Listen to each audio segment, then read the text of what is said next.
बच्चा जब तक भगवान से नहीं जुड़ा जाता, सबसे महान भगवान है। जब तक भगवान से नहीं जुड़ा जाता तब तक हमारी जो बुद्धि है वो प्रकृति में ही रहती है, और प्रकृति का स्वभाव है विषम।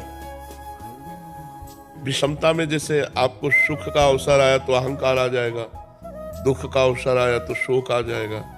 प्रकृति सदैव विषम रहती है। मतलब राक्षस बुद्धि होने पर भी देवत्व प्रदान कर दे सत्संग ऐसा है कि यार हम तो बहुत गिरे हुए थे, जब से सत्संग सुना तब से हमारा उत्थान हो गया। तो सत्संग के शब्दों में पावर होता है। वो शब्द अंदर जाकर मथ डालते हैं और सारी गंदगी निकाल कर भगवान के योग्य उसे बना देते हैं।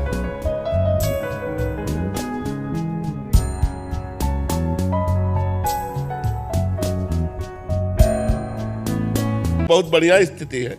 तो मन को ठाकुर जी की सेवा में लगा दो, तन को संसार की सेवा में लगा दो, असंतुष्ट मत हो, भगवान के विधान में संतुष्ट रहो। आज ठाकुर जी इतने रूपों में आ गए, मतलब रिश्तेदार नातेदार, तो ठाकुर जी आज इतने रूपों में आके सेवा की। अब कोई नहीं आया तो पूरी सेवा ठाकुर जी की, अगर कोई आ गया तो थोड़ी सेवा ठाकुर जी की, पूरी सेवा समाज की। सब में भगवान विराजमान है। हम सब कुछ ठीक है तभी मानेंगे जब आपका भजन हो रहा है और आपका चित्त भगवान से जुड़ा है तो सब ठीक है, और भगवान से नहीं जुड़ा है तो फिर कहा हनुमंत विपत्ति प्रभु सोई, जब तो सुमिरन भजन न हुई। अगर भगवान से चित्त नहीं जुड़ा तो वही विपत्ति है, वही क्षण, वही सबसे बड़ी हानि है, वही सबसे बड़ा दुख है। हम लोग इसी माया को, इसी प्रकृति को अनुकूल देखकर समझते हैं सब कुछ ठीक है, लेकिन वो दांव बदल देगी।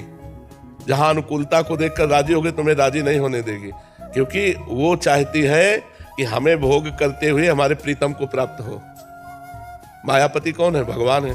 हम लोग माया को मां नहीं मानते, माया भोग करके उसके पति बनना चाहते हैं, मायापति बनना चाहते हैं। जी, पूर्व के संचित पाप तो नाम जप से मिट जाते हैं, परंतु पूर्व संचित पुण्य कैसे शून्य किए जा सकते हैं? जो तुम्हें प्रणाम करता, जो तुम्हें प्रणाम करता है, जो तुम्हारी प्रशंसा करता है, जो तुम्हें अन्न देता है, जो तुम्हें वस्त्र देता है, सब तुम्हारे पुण्य ले जाता है।